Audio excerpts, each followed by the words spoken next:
Hello, this is Marcus Juno. I am coming at you from a Greyhound bus station in Fayetteville, North Carolina. It is currently 2 o'clock in the morning. The bus was supposed to be here at 1:45, but it broke down in Savannah, Georgia. The bus will now be here at 6 o'clock this morning, which means I will basically be spending the night at this bus station. This also means that the Cherry Blossom Parade that I was going to attend in the morning is probably not going to happen at this point. I'm very sleep deprived at this time, and of course I'm not alone. Every single person in the bus station with me is also experiencing this particular inconvenience. The lesson here is simple. You should expect the unexpected and plan for a change of plans. That's going to end up being the theme of this video. Driver is now going from Fayetteville here, driving up to Raleigh to go and get a new bus, bring the bus back to Fayetteville, board everybody on the bus, and then we're going to go up back to Raleigh on our route, on our way to Richmond and then Washington and so forth.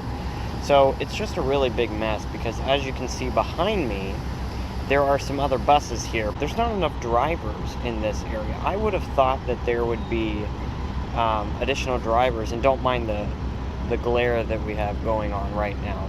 It is just a very inconvenient situation. Also, the Amtrak station here in Fayetteville is actually right across the street, but that train is also broken down, so there's not really a whole lot that I can do.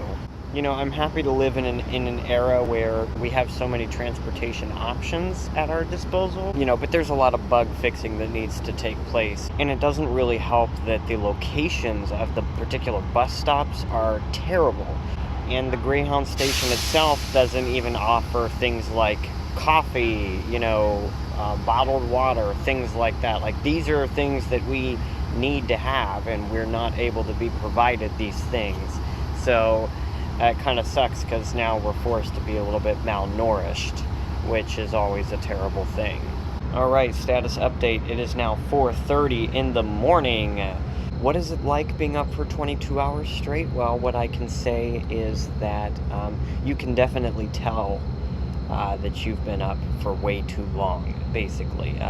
It kind of affects your productivity a little bit too, because as much as I want to be able to enjoy kind of where I'm at and what I'm doing, I cannot really do that unless I am functioning at peak efficacy. And when I say I am functioning, I'm referring to my body.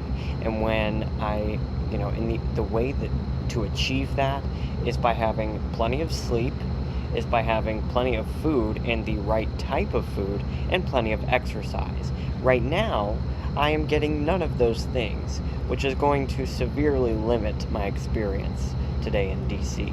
And I do say today because I'm supposed to get there later this morning, but we're going to see together whether or not that's going to happen. Okay, things are starting to heat up now. It's about 5:20 a.m. and someone graciously went and got us all a bunch of waters.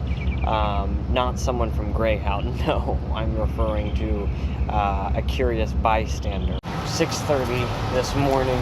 The sun is already up. We are finally getting on the fucking bus.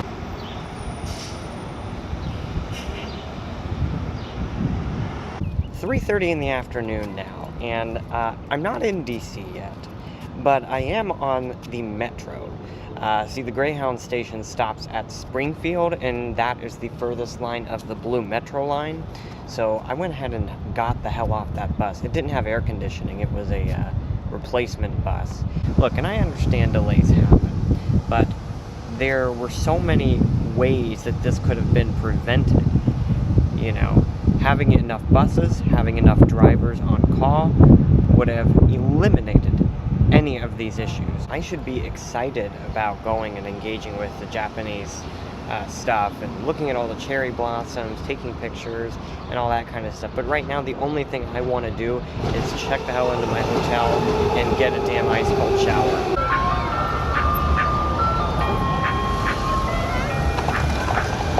Oh, it feels good to have fresh air now.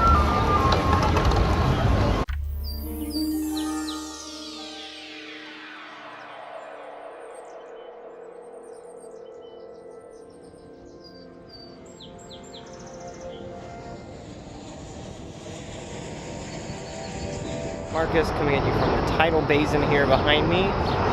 What you might notice is that most of the cherry blossoms have passed their peak season, but not all of them in fact. And we are here, and I was just kind of walking around the tidal basin. I was originally right over there on the other side, so I just kind of walked around it, tried to see how many cherry blossoms were left. There's not many, but there are a few. Peak season was a little bit earlier this year. Actually, the way that works, there are 5 stages of blooming in the cherry blossom season, and they can't really predict when the peak bloom will be until about 10 days prior to it.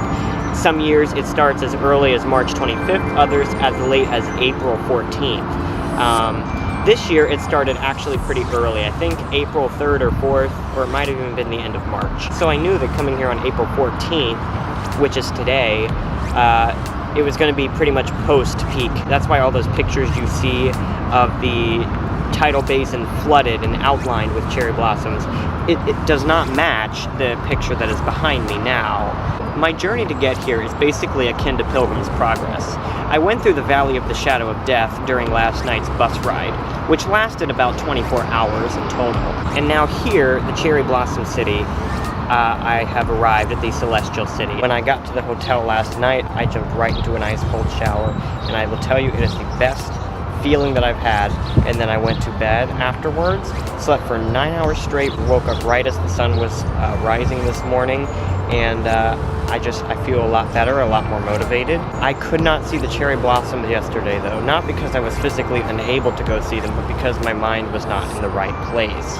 And sleep has a lot to do with that. That bus ride last night, it did not ruin the experience at all. It just created a very different one. Now, I just really want to talk a little bit about why sleep is so fucking important, because of how much it did impact this trip, and it has allowed me to kind of view it in a new light. You can tell when your body and your mind are not aligned, because you will be plowing through the day. You should never plow through the day, right? You should live through the day. You should enjoy it. You should enjoy the experiences. You should enjoy the cherry blossoms that are out, or the ones that are left. There are a few of them that are still blooming, but most of them are gone.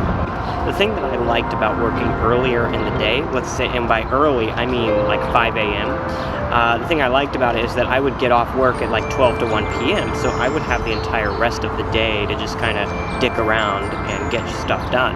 The problem was that I would never go to bed early enough the night before, and therefore, by the time I would get off work, I would be too exhausted to do anything.